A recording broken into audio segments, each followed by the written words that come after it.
Jornal Anhanguera entrando no ar com imagens ao vivo da nossa torre em Lusiânia. Hoje é segunda-feira, dia 16 de setembro, e eu fico com você até 1h da tarde com as principais notícias do entorno e de todo o estado.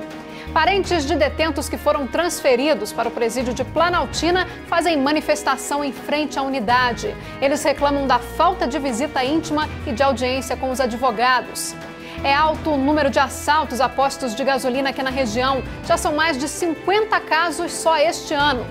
Tem ainda a sua participação aqui no J1. Moradores de Cristalina reclamam de falta de iluminação nas ruas. E em Lusiânia é a falta de água que está deixando o morador revoltado. A gente traz ainda a previsão do tempo para toda a região e a cobertura da Expo Desbravadores, feira organizada em Cidade Ocidental pela Igreja Adventista. O Jornal Anhanguera, primeira edição, já está no ar.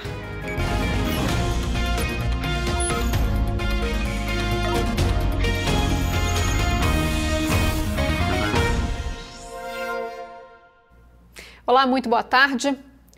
O número de assaltos a postos de combustíveis na região do entorno tem trazido preocupação para clientes e funcionários. Neste ano já foram registrados mais de 50 casos. Posto de gasolina lotado, frentistas ocupados e com dinheiro na mão.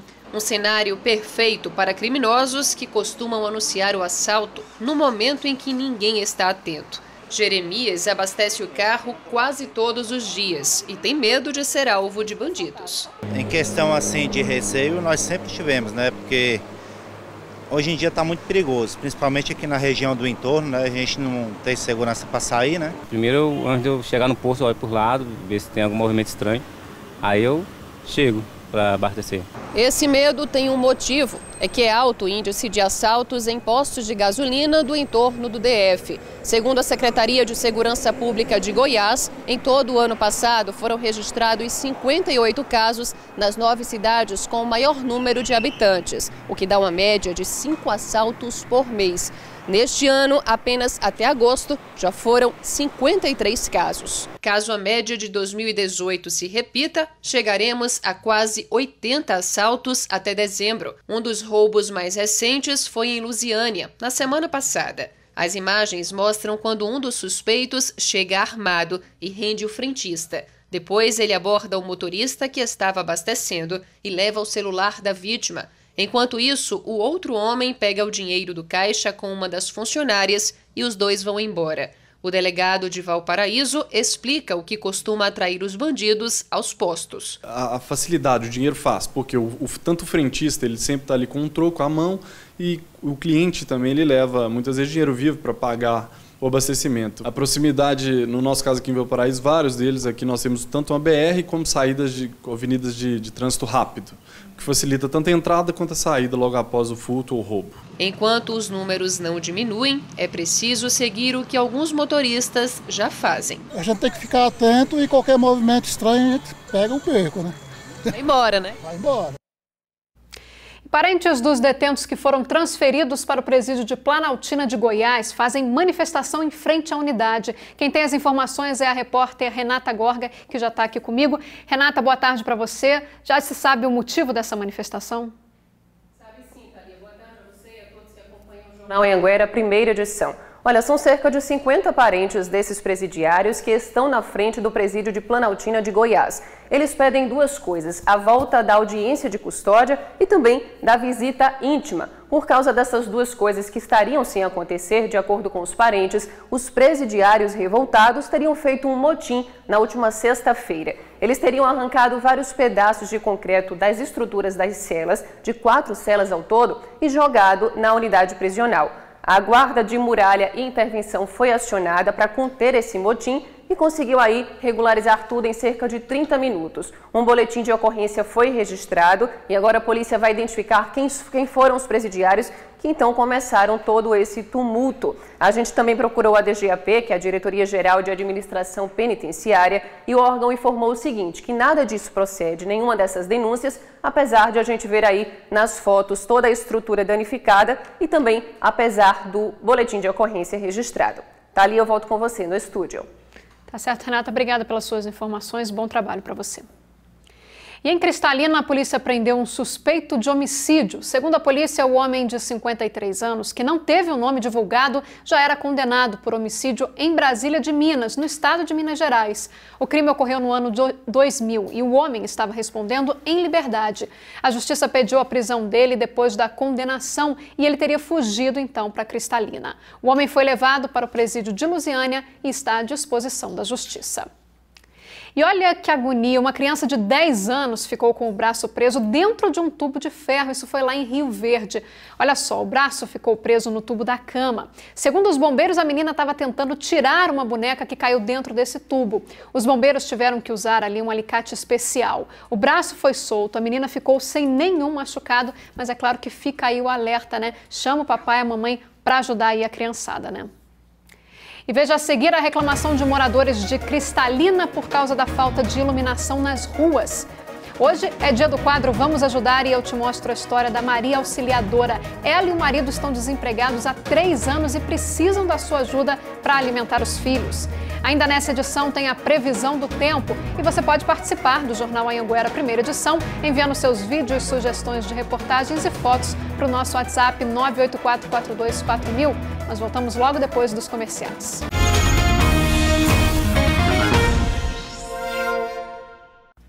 Jornal Anhanguera de volta e tem cachorro desaparecido aqui no entorno. A Andresa Vieira está à procura da Chuquinha.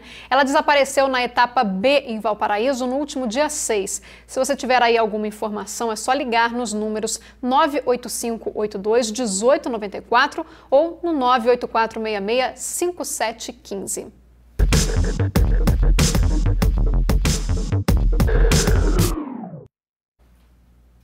E a gente segue agora com a reclamação de moradores lá de Cristalina. O Luiz Carlos entrou em contato com a nossa equipe para falar da falta de iluminação no bairro Rio de Janeiro. Segundo ele, as ruas Santo Cristo, Meyer e a Nossa Senhora de Fátima estão totalmente às escuras. Os moradores estão reclamando, pois essa escuridão pode aí causar acidentes e tem ainda o risco de assaltos.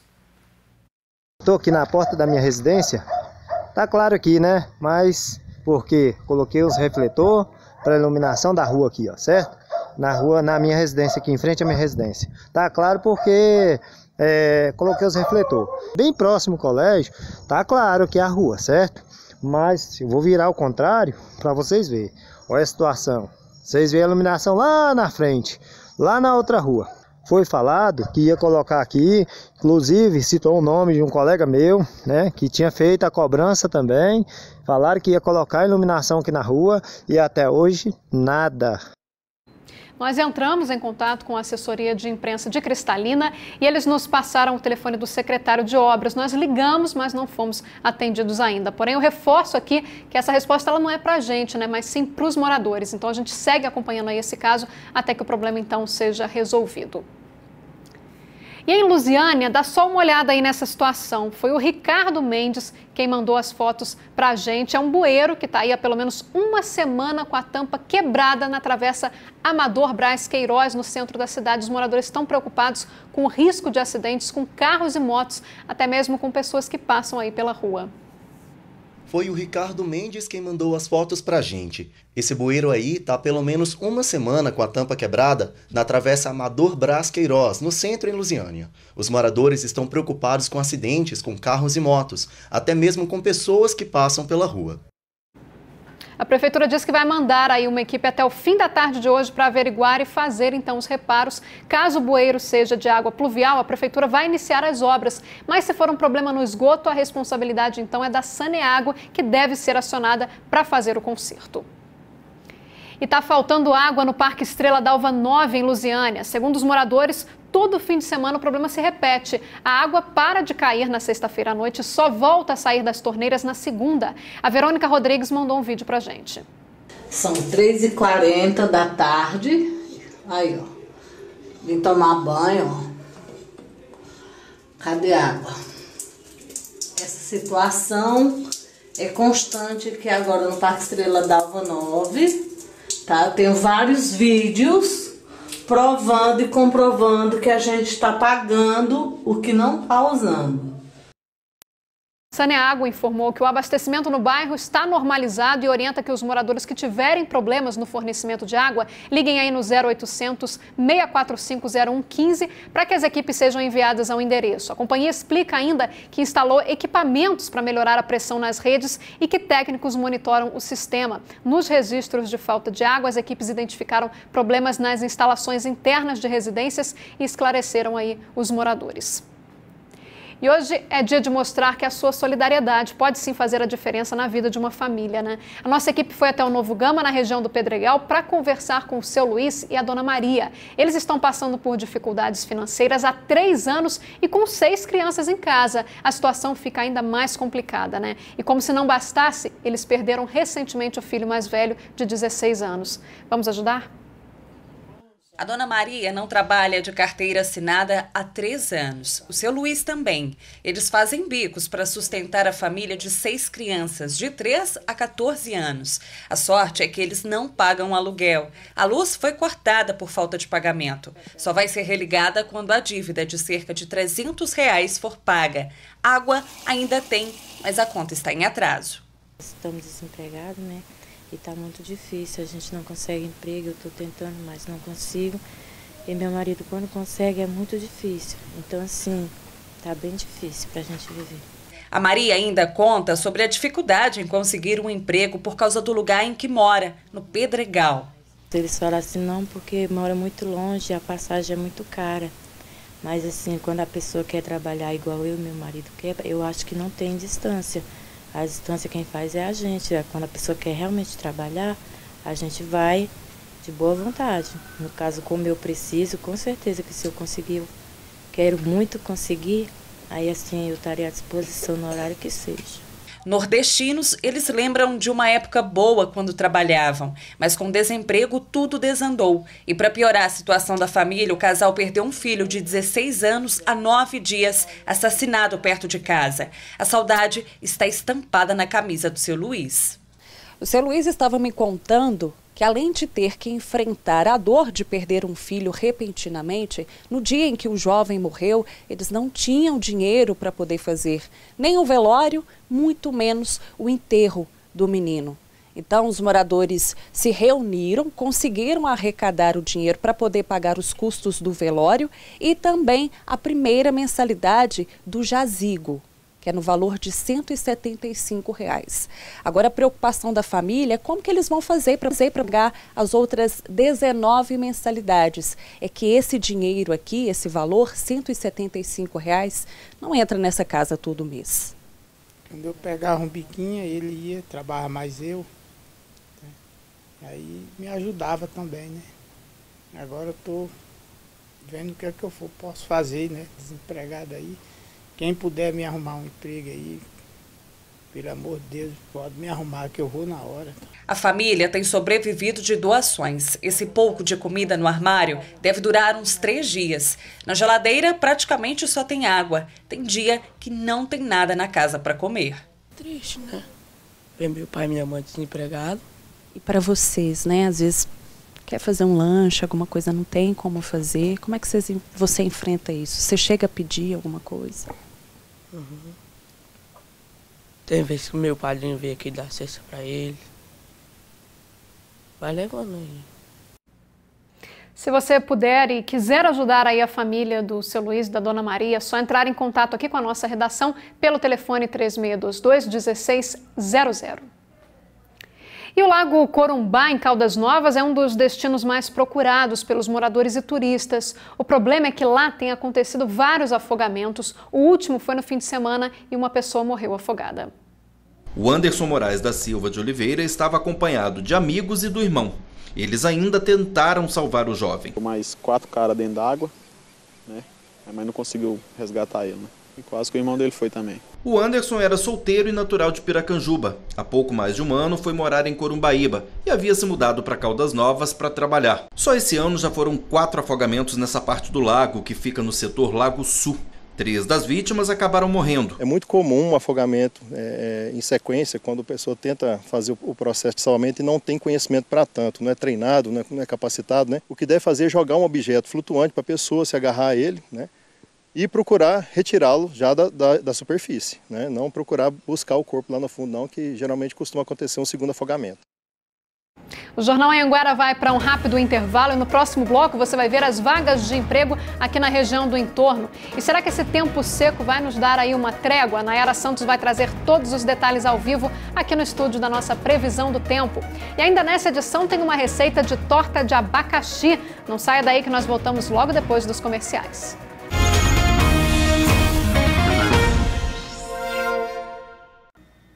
Jornal Anhanguera de volta com as oportunidades de emprego aqui para a região do site Trabalha Brasil. Em Águas Lindas são 11 vagas, 7 para consultor comercial, 2 para corretor de imóveis, 1 auxiliar de secretaria, 1 de vendedor. Em Lusiânia são 8 vagas, 6 para ladrilheiro, 1 para estoquista e 1 para representante comercial. 5 vagas para Santo Antônio do Descoberto, 2 para vendedor em comércio atacadista, 1 para vendedor externo, 1 para vendedor interno e 1 para representante comercial. Em Planaltina de Goiás são 5 vagas, 4 para trabalhador rural e 1 de porteiro. Em Valparaíso, 1 para encarregado de serviços gerais e 1 para auxiliar de compras. Lembrando que essas vagas anunciadas, elas estão disponíveis no portal Emprega Brasil, que você pode acessar através desse site que está aparecendo aí na tela, empregabrasil.mte.gov.br. A gente vai aqui para o telão para te mostrar o site que você precisa acessar para fazer o seu cadastro, sempre em mãos aí com a carteira de trabalho, também com algum documento de identidade. Você vai na aba de cadastro, preenche todos os seus dados e consegue ter acesso então a todas essas vagas que a gente acabou de mostrar. E na semana passada nós mostramos aqui um redemoinho de fogo que assustou moradores aqui de Goiás, mas esse, olha, não foi o único. As queimadas não param e o tempo seco e o calorão contribuem para a formação desse fenômeno assustador. No meio da plantação de cana-de-açúcar, um funil gigante de muita fumaça e fogo. A altura do redemoinho. O redemoinho foi registrado por agricultores em Santa Helena, a 180 quilômetros de Goiânia. As labaredas tomaram conta do canavial. O fogão lá vem comendo. Os redemoinhos de fogo aparecem geralmente em áreas abertas onde esteja acontecendo uma queimada. Os combustíveis para a formação deste fenômeno são o excesso de calor, que por aqui tem passado dos 38 graus, e a baixa umidade do ar, que chegou a atingir um nível preocupante, 8%. Funciona assim. O ar quente que está embaixo, na superfície, geralmente acima dos 30 a 35 graus, sobe para a atmosfera e encontra uma camada de ar gelado, quase sempre em temperaturas abaixo de zero. É essa troca, essa movimentação rápida e intensa do ar quente com o frio que provoca a formação dos redemoinhos. Além dos de fogo, também foram feitos registros de redemoinhos de poeira, até mesmo dentro de cidades. Quando não está ventando, essa condição favorece a uma atração do vento num local que teve um aquecimento localizado. Começa a puxar o vento, formando um vento em espiral que vai subindo e aí sim se dá a formação do redemoinho. Os ventos dentro da espiral podem chegar a 100 km por hora. Por isso, são tão perigosos, principalmente em lavouras que tenham um acúmulo de vegetação seca. Eu não vou me colocar ali em cima da palhada, em cima da vegetação, porque se aquele redemoinho vier na minha direção, ele tem algo a queimar e acaba continuando aquele redemoinho de fogo. Falando em tempo seco e calorão, chegou a hora da nossa previsão do tempo.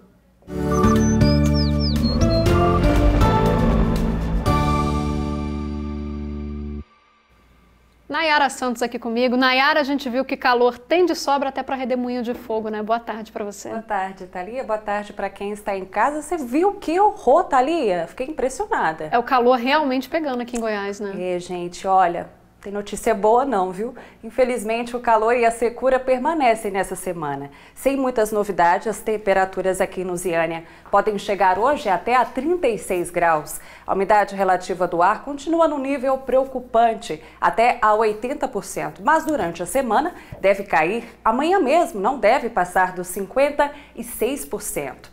bem preocupante, já que a Organização Mundial da Saúde diz que a porcentagem ideal para a saúde é de 60%. Na região a leste, a máxima hoje não deve passar dos 36 graus. Mesmo assim, com esse solzão todo, pelo visto, é a região mais fresquinha do estado. Então imagine, Thalia, quem está aqui na região norte ou quem está aqui na região sudoeste. Pelo menos aqui ainda tem a mínima ali de 14, né, para dar uma refrescada. Exatamente. Né? Agora vamos ver como vai ficar a temperatura nas cidades aqui do entorno. Essa previsão é para hoje. Inclusive em Cristalina o calor pode chegar aos 29 graus. Principalmente agora à tarde. Valparaíso, 33 graus. Águas Lindas e Formosa, calor de 34 graus. Atenção para a umidade relativa do ar que não passa dos 60%. A gente está vendo ali a mínima abaixo de 20, né? Aquele que não é o recomendado, né? Não é recomendado e aí vale aquela dica, né? Sempre tomar bastante água, porque de fato essa umidade aqui baixa faz muito mal para a saúde. E tem gente tentando se livrar desse calorão aí também, de outras formas, né, Nayara? E vale de tudo, né, gente? Para livrar desse calorão, o jeito é recorrer ao bom e velho ventilador. Ou então aqueles aparelhos de ar-condicionado. Os comerciantes já sentem um aumento nas vendas. O estoque de aparelhos de ar-condicionado do seu Abrão está quase vazio. Dos mais de 80 que ele costuma vender por mês, só sobraram esses, que já têm destino. Um deles vai para a casa do seu Lázaro. Tem que procurar alternativas para aliviar um pouco o calor, né? Mas está complicado, porque está muito quente. E se tem vantagem para o cliente que vai dormir no fresquinho, também tem ponto positivo para o empresário, que aumenta bastante as vendas nesse período. Seu Abrão calcula um crescimento de 80% na procura por ares condicionados apenas de setembro a dezembro, isso em comparação com os outros 9 meses do ano. O número é em comparação aos outros 8 meses do ano. De segunda a sábado, nós estamos instalando mais ou menos 20 máquinas por semana, que dá mais ou menos de 80 a 100 máquinas, né, o corrido do mês. Quem não consegue comprar o aparelho, corre para o ventilador. Afinal, o gasto de energia é menor e se eles estão na promoção, melhor ainda. Conciliar o preço, produto, né? E o tempo, né? Que está um pouco desgastante para a comunidade, mas está melhorando a nossa venda. Encontramos Dona Quíria à procura de 2 ventiladores. Eu já andei bastante, estou vindo lá desde o começo da rua, vou descendo aí. Onde eu encontrar o melhor preço, a gente está parando. Bom, como nós vimos aí na reportagem, pelo menos os comerciantes, né, ficam satisfeitos nessa época do ano. Tem alguém né, que está ganhando. Tem alguém que está ganhando. Bom, e agora falando em queimadas, depois de 48 horas de trabalho, os bombeiros de Águas Lindas de Goiás conseguiram controlar o fogo em uma área rural de Padre Bernardo, aqui na região do entorno. Segundo os bombeiros, essa queimada, que começou na última sexta-feira, aconteceu depois que alguns moradores dessa região ali de Padre Bernardo tentaram fazer uma queima de lixo controlada, mas ainda de acordo com os bombeiros, esse procedimento foi feito de maneira incorreta e o fogo se espalhou rapidamente, atingiu uma área de pelo menos 2.000 hectares. 3 equipes do Corpo de Bombeiros trabalharam durante 2 dias para controlar as chamas. Eles também tiveram a ajuda dos moradores. Além de caminhões-pipa, os bombeiros utilizaram aí abafadores para combater o fogo. Não há registro de feridos e o que atrapalhou e muito nos trabalhos foi exatamente o tempo seco na região que tem provocado muitas queimadas, né? Exatamente, a gente vê queimadas por todo o estado, né, Thalia? E falando nisso, o fim de semana deu muito trabalho também para o Corpo de Bombeiros no combate ao fogo em 2 áreas de vegetação aqui em Goiânia. Como tinha muito vento, as chamas se espalharam rápido demais e chegaram perto de propriedades rurais. Goiânia ficou praticamente cercada por fogo e fumaça.